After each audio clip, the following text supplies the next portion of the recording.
चित्रपट आणि वेब सिरीजमध्ये काम मिळवून देण्याचे आमिष दाखवून मुंबईतील अनेक तरुणींची फसवणूक झाल्याचा एक नवा प्रकार समोर आला आहे। एका अज्ञात व्यक्तीने स्वतःची ओळख प्रसिद्ध चित्रपट निर्माता विकास बहल अशी सांगून इंस्टाग्रामवर अकाउंट तयार केले।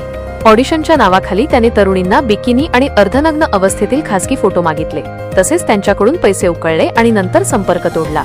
या प्रकरणी खार पोलिसांनी गुन्हा दाखल करून तपास सुरू केला आहे। पोलिसांनी दिलेल्या माहितीनुसार या अज्ञात आरोपीने सोशल मीडियाच्या माध्यमातून अनेक इच्छुक अभिनेत्रींशी संपर्क साधला। त्यांना मोठ्या चित्रपट आणि वेब सिरीजमध्ये काम देण्याचे आश्वासन दिले। कथित निवड प्रक्रियेचा भाग म्हणून त्याने तरुणींना बिकिनीमधील तसेच त्यांचे अर्धनग्न फोटो पाठवण्यास सांगितले। आरोपी निर्माता असल्याच्या भ्रमात काही पीडित तरुणींनी त्याला पैसे दिले आणि खासगी फोटो देखील पाठवले। फोटो आणि पैसे मिळाल्यानंतर आरोपी फोन बंद करून टाकायचा। आरोपीने अनेक तरुणींना प्रत्यक्ष भेटण्यासाठी बोलावले होते, जिथे त्याने गैरवर्तन केल्याचेही समोर आले आहे।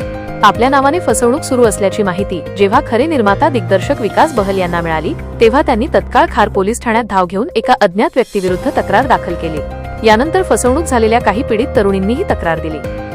खार पोलिसांनी या अज्ञात आरोपी विरुद्ध फसवणूक, माहिती तंत्रज्ञान कायद्याचे उल्लंघन आणि महिलांचा छळ या कलमांखाली गुन्हा दाखल केला आहे। आरोपीचे पीडित तरुणींसोबतचे चॅट्स, त्याचे social media account, call details आणि सीसीटीव्ही फुटेजची कसून तपासणी पोलीस करत आहेत।